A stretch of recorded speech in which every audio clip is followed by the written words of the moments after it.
What's up, guys, and welcome back to Northeast PA Story. I hope everyone's having a fantastic day. And today, I'm super excited for this episode, honestly, because I met Clancy a couple months ago at an event and was so fascinated by everything she was doing with the organization. She's a founder of the Food Dignity Movement, which is an organization dedicated to support the farmers and marginalized groups. And they strategize with leaders to improve their outcomes. On July 29th, Northeast PA Summer in the City will be having an event called Northeast PA Downtown at Area Park from 12 to 8 to raise money for the organization.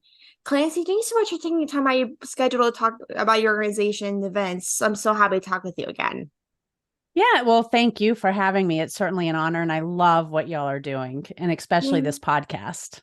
thank you so much. And why did you start the food dignity movement? I know with the last couple of years you did a TEDx talk, you started a podcast, you have a Yeah. book, you started have a lot of things going on. Why did you kind of start the food dignity movement on top of that?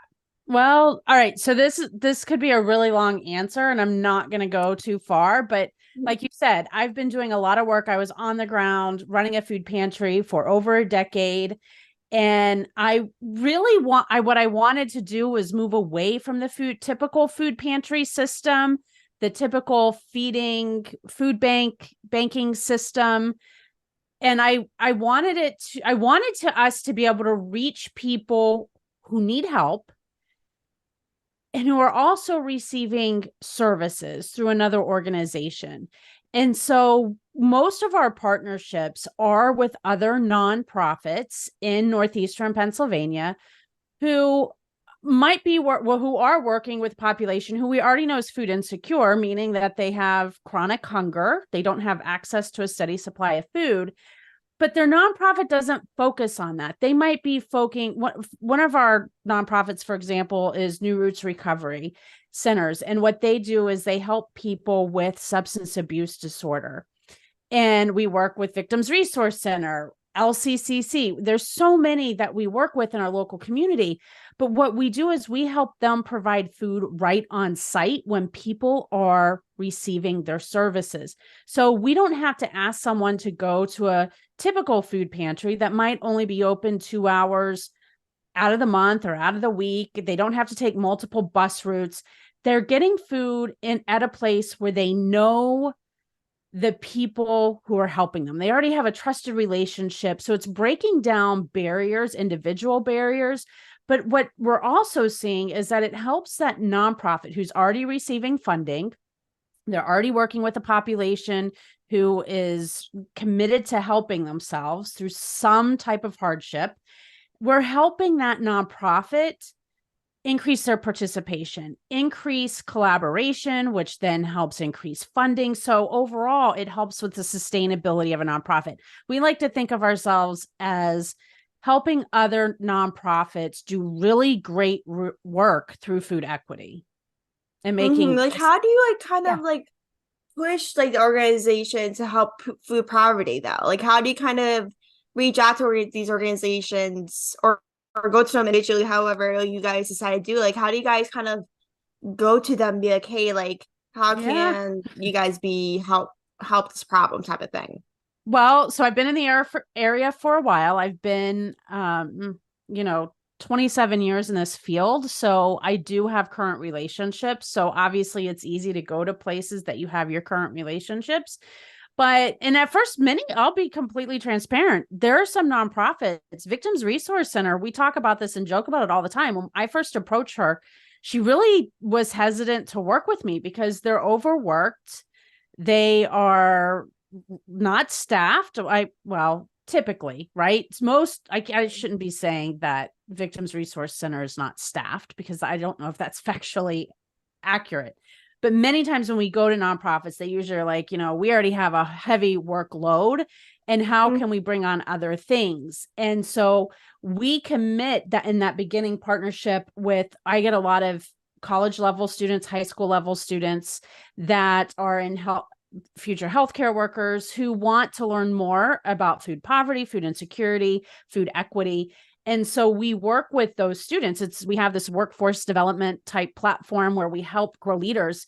And so we initially start the work with our students. And then when the nonprofit start seeing, oh my goodness, my clients need food to be successful. We all need food to be successful. We all need to eat to do a good job with whatever we're doing.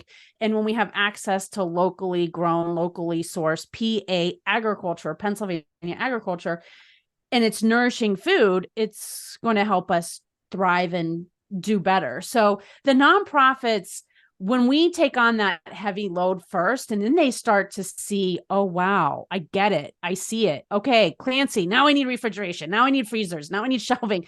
Instead of like 5 oranges, can I have 5 cases of oranges? And it just starts to grow to the point where I've had medical directors, I've had founders of organizations crying, saying to me, Clancy, we never realized what a role food plays in our outcomes. We cannot do our work moving forward without this. So it's like there's some growing pains, but our partners who we do partner with, it's very, I want to use the word intimate. We have very deep conversations. We do a lot of interviews with where the organization is culturally, what it does success look like for them, but then also the people that they're serving. We have really great conversations and say, what do you want to eat? Try to source it and serve people where they are based off of what success looks like for them. It's really important that we focus on quality and not quantity of people or quantity of food served. Quality is really, really important if we want to make sustainable changes. Exactly. Like people don't often realize how much this is a problem until like they hear you or different people mention it to them, be like, "Oh, the food poverty is a thing in Northeast PA." I know with a lot of people, they're like, "In Northeast PA, how is that even a problem if you're from Northeastern Pennsylvania?" But it's not just in Northeast Pennsylvania; it's from all over the world, not It's in just every in zip code. Pennsylvania. Every zip code across our state. And if you don't mind, I would really like to make sure that people understand the definition of hunger, because so first of all, I'm a product of the 70s and 80s. I'm almost 50. When I thought about hunger way before I got in this work, I just associated it with third world countries. I grew up watching public service announcements, save the starving children of Africa. So you saw sunken eyes, swollen belly, skinny limbs. I also associated food insecurity or hunger with generational poverty and inner city populations. Those are all misconceptions. The reality is, and I'm just going to share a personal story. I went to Penn State. When I went to Penn State, I ate ramen noodles day in and day out. Still love my ramen noodles. My child ate them today. Nothing wrong with ramen noodles. And I'm not endorsed by ramen noodles either, but it was something I ate every single day because it was easy, it was affordable, and I could pop it in my microwave. Many times we might say, oh, that's just a rite of passage. That's what college kids do. No, that is hunger. That's food insecurity. Our bellies might be full of food, but it's not full of nourishing food. I wasn't getting the calcium, the vitamin D, the protein, the fiber that I needed, but I still did not have hunger pains. That is food insecurity, nutrition insecurity. That is hunger. But many times we overlook that. So food poverty is not just famine. It's not just emaciation. It's not just starvation, right? So mom might dilute milk so all the kids in the family could have milk. We might dilute formula so the baby could have formula throughout the day with water. So with more water than what you should mix it with. So when we start making decisions about food where we're changing the quality or the quantity, that is a sign, a red flag that is potential food insecurity. And we're surrounded by it in Northeastern Pennsylvania. Like I you said correctly because like I feel like when kids go off to college, I feel like when they go to college, you're like, okay, well, I'm going to college. I don't my parents don't have to control what I eat. So I can eat whatever I want at college. And whether it's like going to a state school like Penn State or whatever it is, coming from a Penn State family, it's like every Penn State fan mostly is like, okay, go big or go home type of people. Right. So it's like when you go to a I love college, that. you're like, I'm just going to eat these trashy foods just because no one can control what I eat besides me. So I'm just going to eat this like cupcake, for example. But it's like when people control their foods their entire life, you're like, okay, now I can actually control what I eat instead of having someone control it for me. But it is like with some people when they go to college, you're like, what is actually like a good food to eat besides junk food, for example. Yeah, there's a lot of education that plays a role in food insecurity. And food insecurity, I think you have a really good point too, is that you don't have to be poor to be food insecure. There's many causes of food insecurity. So I think that's also important, right? Does someone have access to appropriate cooking methods, cooking skills?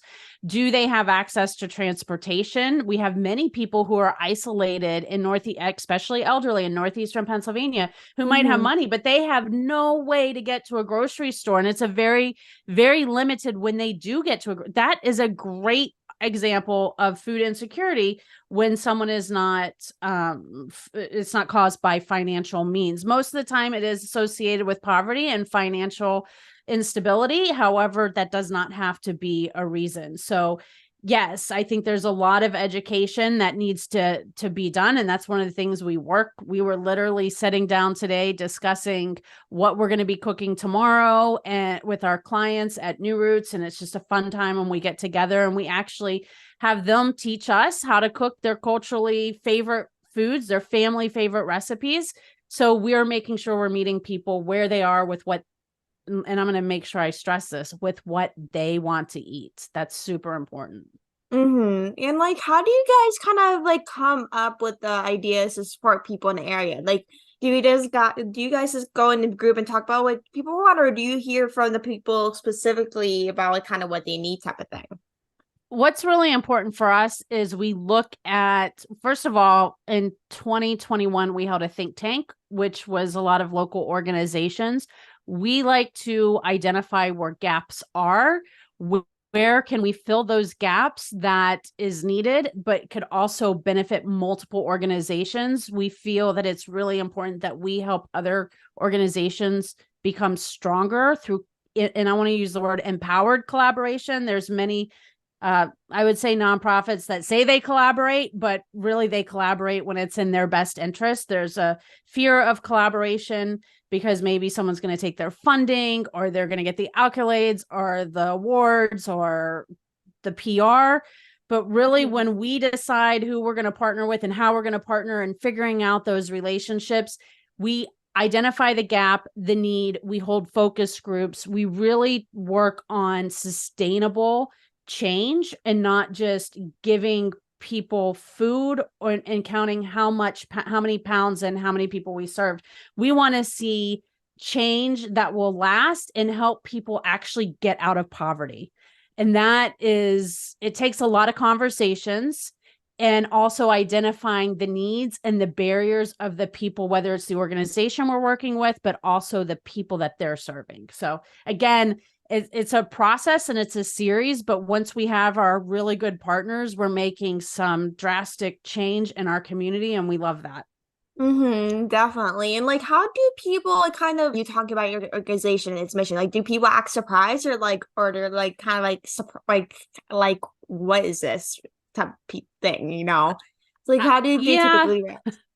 that's a really good question. I think it takes a while for people to understand what we're doing, right? Because Mm-hmm. we're so complex. And the other thing is it's not, even though I'm a very instant gratification type person. I like to see results and I like, if I have an idea, I want it already done and I already want the results.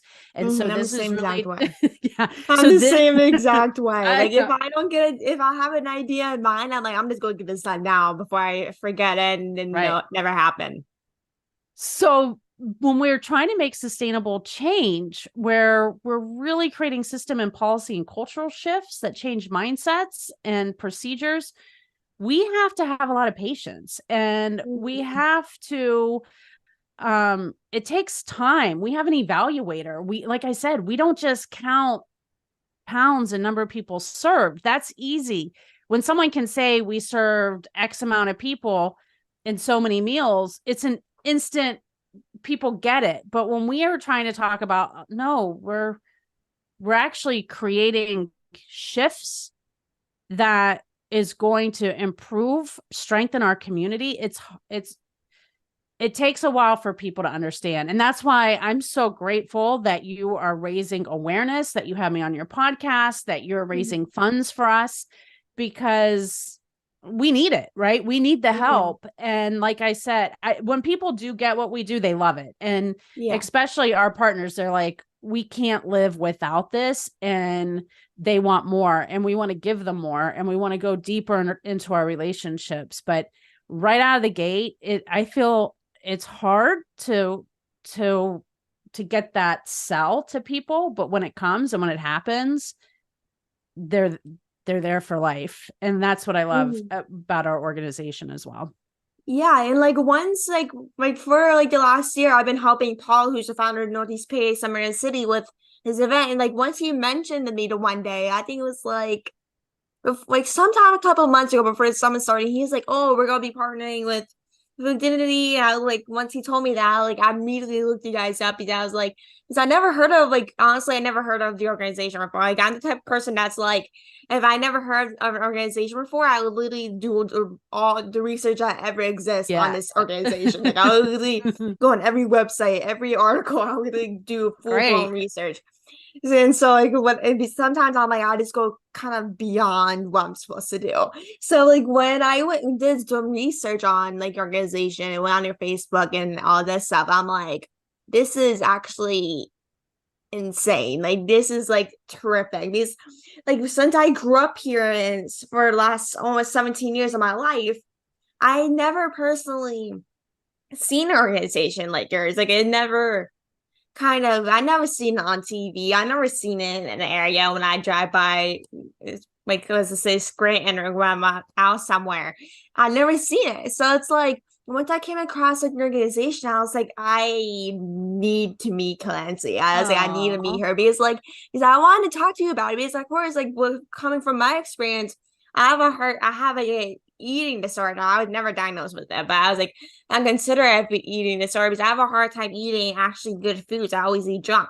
So I was like, I need to like actually talk with someone who's an expert on it so I can kind of learn more about like what should I eat or how to get involved with something like that. Like especially with coming from a teenager that's having a hard time eating food, for example. I have a hard time actually sometimes I won't eat besides dinner. Like sometimes it's just depends on a day. So like once I came out in your organization, I was like, I need to get in touch with them. And I'm no. so happy Paul like introduced me to you guys because I was like, yeah, I'm so grateful for him for that because I'm like, dang, like I was like, it really just touched me so much of how like what you Oh, guys were thank coming in you. mind with everything. I'm so happy like that he kind of partnered with you guys for this year's festival. It's such a much needed organization, especially in this area, because it's not often really talked about, especially in northeastern Pennsylvania for sure. Well, thank you. I really appreciate your kind words. Of course. And like, so you guys are basically going to be partnering with Northeast Peace Summer in the City for their event on July Yay. 29th. Like, tell us what kind of more about that. If, like, Oh my people goodness. about that. I know this is a big I don't thing. even know where to start. Paul and you and your team, y'all are out of control. You're I doing know this year is amazing. crazy. It's I all mean, on Paul. alpacas? Alpacas are going to be there, right? Like you have Mhm. a talent show, over 60 vendors, which I'm sure has grown even more now if I know Paul, right? I Yeah. think we have like what 6 hours of live music, and two of my dear friends are going to be playing.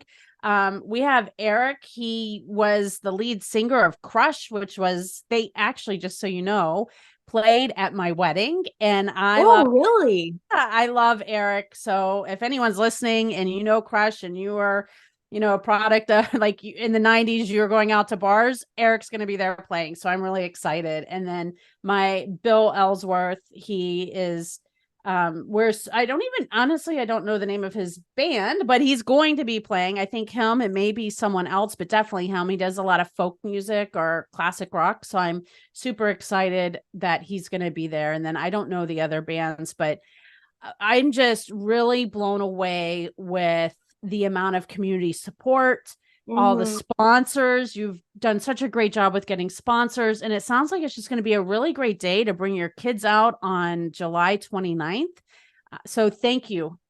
Thank you for all of the work that you've done and put into the event. on that Of day. course. I'm just like so like grateful for Paul that he's like doing this. Like I like once he asked me, like because me and him are neighbors. We live a couple houses down from each other. So me and him have been friends for years now since we lived so close and did baseball together. Like we know each other for years. But like when he reached out to me about this organization, like I like once I got involved with him last year for his last year's event, like but this year it's just like going to be insane. Like every as much as like when I have free time, which is basically rare for me to have free time, like in terms of work and going out or whatever. I literally sent out emails for Paul's event where it was like a mentees for the event or sponsors or just or volunteers. Like I know Paul will definitely take as much volunteers as he can get. I know for sure. Because me and him were just talking about it before I jumped on. But like I know with Paul, like he basically goes above and beyond for his Oh community. yeah. I noticed like over the last like couple of months when me and him were working about this event, like is this like he's like a little go-getter type of person. He's like, oh, I who wants to buy a t-shirt? Who wants to buy um cookies or who wants to make cookies? Like Yeah. he's like a full blown wants to get everything, make a extravaganza, and make people Yeah, happy. he's great. He's wonderful. And like, how is this like event going to help kind of your organization, the work you guys do? Yeah. So, first of all, money that we receive, we invest back into our community. We think that that's really important. So, we work with small farmers and we buy their PA agriculture. So, one farm locally that I'm sure everyone is very familiar with is the Lands at Hillside Farms. Mhm. We do purchase gift cards so people can get milk, they can get the yogurt and cheeses that they want to consume. We work with ranchers where we're buying beef. We have produce farms, Roland's PA Produce, Fuller's Farm, Twofold Farm, Burgers Farm in Hazleton. We work with so many farms where what's really important for us is that we invest back into that local PA agriculture because small farms are shutting down not only across the state of Pennsylvania, but across the United States. So why not connect small farmers, people who have to sell their food for a living? We don't ask for a donation. We do not ask for a favor. We pay a fair price because we know that first farmers are at risk for food insecurity themselves, believe it or not. But we also believe in putting money back into our local economy. And then, so if we have a small farmer and who needs to sell their food, and we have a nonprofit who needs nourishing food so their clients can thrive and actually stay in their programming longer and do better and have a higher success rate. It's such a win-win for our community when we can connect all of these dots. So the money that we make goes right back into our economy. And who does not want to improve our local food supply chain? Because we need that more than ever, especially if you're someone who is aggravated with the high increase in grocery and gas and all these things. We need to start investing our money back into our local economy, and we do it through farming. Like I know it's a lot of people when like once they hear this type of organization in the area, they're like, okay, I'm going to donate to the organization. Or when Paul posts about food in the movement, I know like people go crazy. They're like, okay, I'm if it's about food, I'm in because I know a lot of people love food, especially me. So I'm like, I'm definitely gonna go in and go out, whether it's like Right. donating money or volunteering. I know a lot of people once they hear food or getting involved in the area, they're like, okay, this is perfect. So, like, this is my type of people, Frank say. Yep. And do you mind if I give you a link that you can share when you broadcast this podcast, that if people want to donate, there'll be a link for them to be able to donate? Yeah, of course, yeah. And Wonderful. like, where are you like I'm most excited for this event? Like, where are you kind of like, looking forward to? Honestly, I'm most excited that we have a group of students that represent multiple school districts across our area who want to support us and believe in our action. The fact that we can inspire a younger generation to get behind us and to promote us and to raise money for us, it brings, honestly, it's tearing me. It brings tears to my eyes. I know that it just confirms to me that we're doing the right thing. I think it's one of the biggest honors that I have students from all over the valley helping us.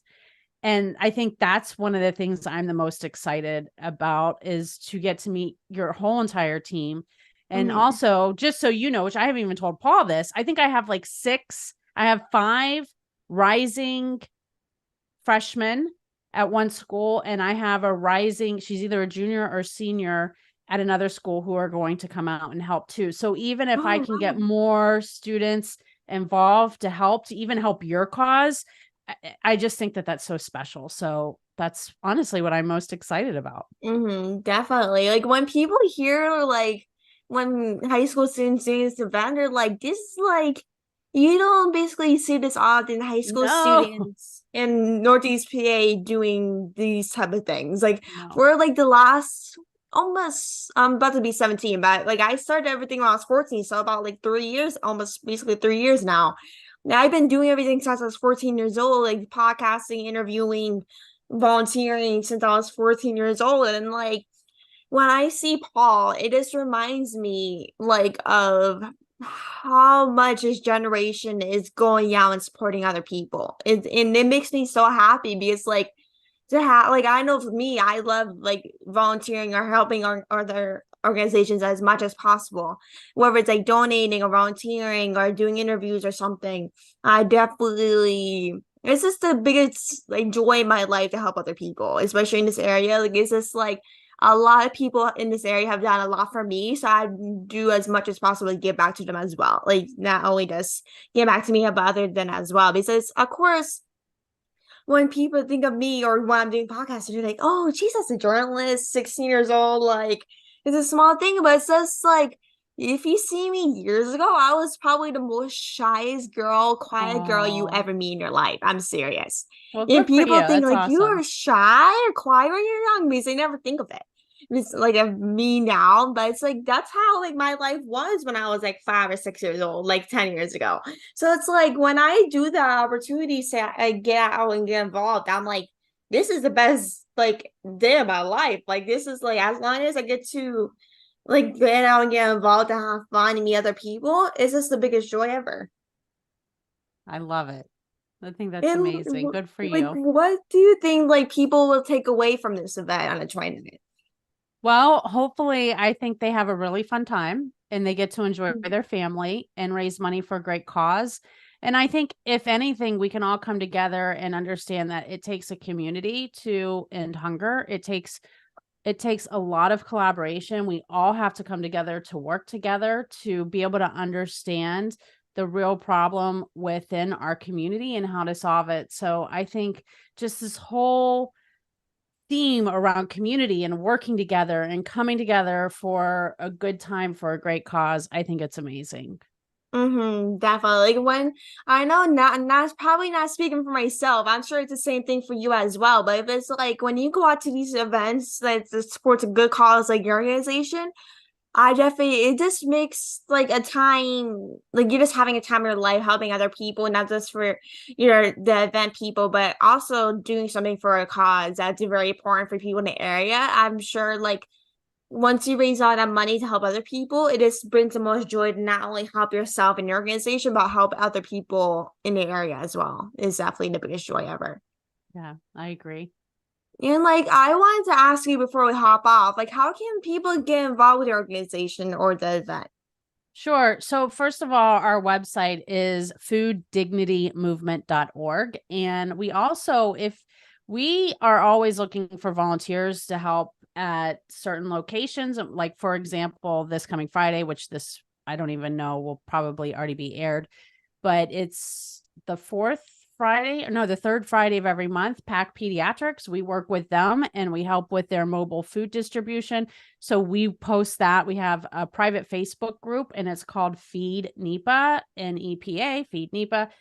If anyone wants to join that group, they can. And we post in there anytime we have opportunities to volunteer at any location that we partner with or collaborate with that who need volunteers. So it's a great way to not only connect with our organization, but as you know, I love to promote other people and their work. That's really important for us. And so we're able to do that in there. But fooddignitymovement.org is our website. And so they could go there to learn more. And yeah, I'm just really excited. Again, thank you so much for this honor. Of It's course, thank you again. yeah. Like I'm so happy me and you were able to connect again. I know like it's I think it was like me and you I think met last month at Hillside, I believe, right? Mm-hmm. Yep, one of our community partners, another one. Mhm. Yeah, so I'm so happy and thankful for Paul for introducing me to you and the organization. It's definitely making a difference. I can't thank you enough for everything you're doing. And I can't wait to see you on the 29th. It's definitely going to be a fun day. Yeah, thank you so much. I appreciate it. Of course. Have a good rest of your day. You too. You bet.